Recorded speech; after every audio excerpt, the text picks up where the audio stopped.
সবাই তো আর চ্যাম্পিয়নশিপের জন্য আসে নাই। না, এটা এটা ঠিক আছে। বেশি স্টার প্লেয়ার বা বেশি অতিরিক্ত প্লেয়ার হবে বা সমকক্ষ অনেকগুলো স্টার প্লেয়ার হলে একটা সমস্যা হয়। সো সবাই কিন্তু জানে এবং বোঝে যে কোন ম্যাচের সাথে কোন কম্বিনেশনটা যাবে। এইটা যদি এটা সবাই ম্যাচিউরড। সো সেই ক্ষেত্রে আমার মনে হয় না অতটা বেশি আমার ক্ষেত্রে সমস্যা হয়। কারণ টিম ফার্স্ট। টিমকে টিম জেতার জন্য যে টিমটা প্রয়োজন আমার ওই টিমটা সিলেক্ট করতে সুবিধা হয়। হ্যাঁ, অতিরিক্ত প্লেয়ার হলেও যে সমস্যা হয়, আবার অনেক রিজার্ভ বেঞ্চটা অনেক সমৃদ্ধ থাকলে টিম বানাতে সুবিধা হয়।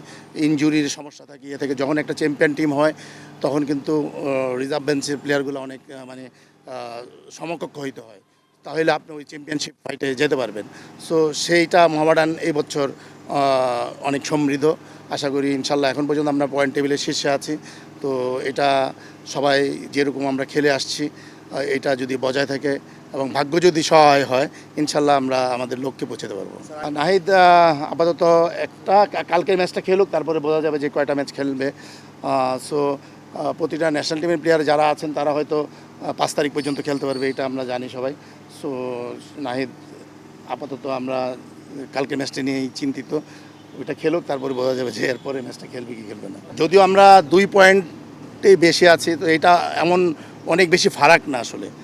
সো একটা খেলা অন্যরকম ডিসিশন হলেই আবার সবাই সমকক্ষ হয়ে যাবে। সো এইটা অবশ্যই যে খুবই মানে চ্যাম্পিয়নশিপের জন্য একটু কষ্টদায়ক যে প্রতিটা ম্যাচে ভালো খেলতে হবে এবং এই যে 4টা ম্যাচ আছে প্রতিটা ম্যাচে জিততে হবে যদি আমরা চ্যাম্পিয়ন হতে চাই। সো এই বছরটা আমাদের বিশেষ করে মোহামেডান যেরকম টিম বানিয়েছে এবং পাশাপাশি আর 2-1টা টিম, বিশেষ করে আমি বলবো মোহামেডানকেই যে তারা যেভাবে টিম গঠন করেছে সব স্টারদেরকে নিয়ে। সো এইটা খুব মানে অ্যাজ এ কোচ এটা খুব চ্যালেঞ্জিং। বিশেষ করে দেখা যাচ্ছে যে যেই সিজনে ক্রিকেট খেলা হচ্ছে এবং 6টা মাঠে খেলা হচ্ছে, এক একটা মাঠ এক এক রকম বৃষ্টি। সো খুবই চ্যালেঞ্জিং। অনেক স্টার্ট দিয়েও কিন্তু আপনি বৃষ্টি হইলে 2 পয়েন্ট চলে যেতে পারে। মাঠ ছোট হইলে অনেক অন্যান্য টিমেরও মানে একটা টিম হয়তো দিন না অন্য টিম ভালো খেলে ফেললো। সো এই জিনিসগুলো অনেক কিছু ম্যাটার করে, যে কি বলে ছোট মাঠ বা বৃষ্টির সিজন, টসটা অনেক ফ্যাক্টর হয়ে যায়। সো এই জিনিসগুলো অনেকটা মানে টেনশনের কাজ করে। অ্যাজ এ কোচ হিসাবে আমি খুবই বিশেষ করে আমার কোচিং ক্যারিয়ারের এই বছর আমি অনেক বেশি কি বলবো যে এক্সাইটেড বলবো বা খুব আতঙ্কিত আর কি, যে যে চ্যাম্পিয়নশিপটার জন্য টিম তৈরি করেছে কিন্তু লক্ষ্যে পৌঁছানোর জন্য অনেক বাধা অতিক্রম করতে হবে আমাদেরকে।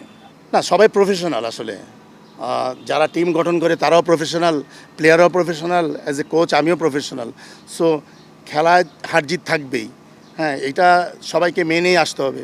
বাট আমরা আমাদের যথেষ্ট এফোর্ট দিয়ে খেলছি কি না, আমাদের প্ল্যানিংগুলো ভালো হচ্ছে কি না, হ্যাঁ। সো ক্লাবের পক্ষ থেকে যে এফোর্টটা তারা দিচ্ছে এটা তাদেরকে আমি মানে কংগ্রেচুলেট করি, ধন্যবাদ জানাই যে তারা যথেষ্ট এফোর্ট দিচ্ছে প্লেয়ার নেওয়ার ক্ষেত্রে।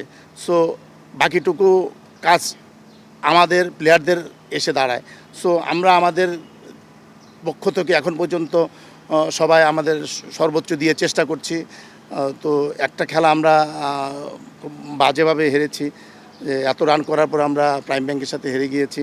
সো এটা একটা আমাদের ইন্সপায়ার হিসেবে কাজ করতে পারে যে আমাদের আর পিছনের দিকে যাওয়া যাবে না। সো আমি বলবো যে এরপর থেকে আমাদের যে টিমটা এখন আমরা পেয়েছি অভিজ্ঞতা এবং পারফর্মার দিয়ে, অনেক পারফর্মার আছে, অভিজ্ঞতা আছে টিমের মধ্যে। সো ইনশাল্লাহ আশা করি যে আমরা একটা করে যদি ম্যাচ জিতি এবং 4টা ম্যাচ জেতার মতো সামর্থ্য আমাদের আছে।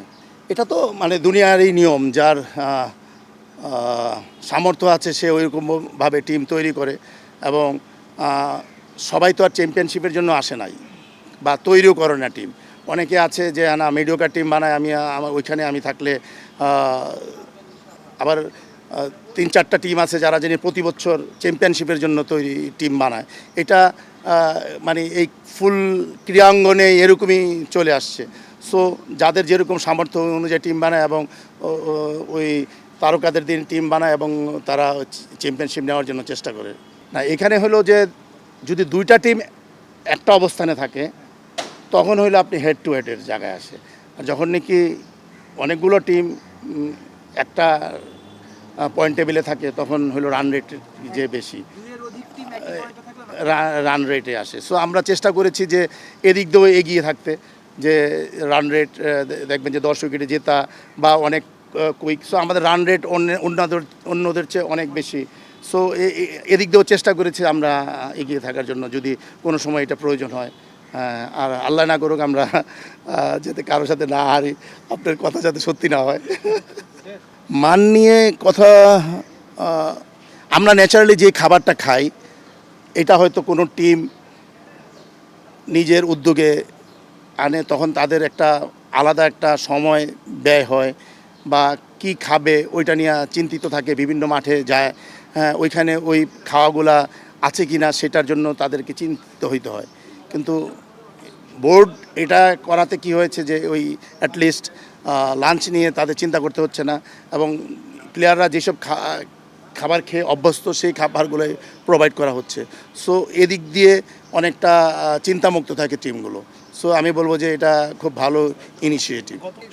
সবসময় আগে এতদিন পর্যন্ত যা ছিল যে ক্লাব অ্যারেঞ্জ করতো খাবারগুলো, এই বছরই শুধু এই খাবারগুলো বিসিবি, বিশেষ করে লাঞ্চটা আর কি বিসিবি দিচ্ছে। সো এটা খুব ভালো ইনিশিয়েটিভ এবং আমাদের পক্ষ থেকে আমি বোর্ডকে ধন্যবাদ জানাই।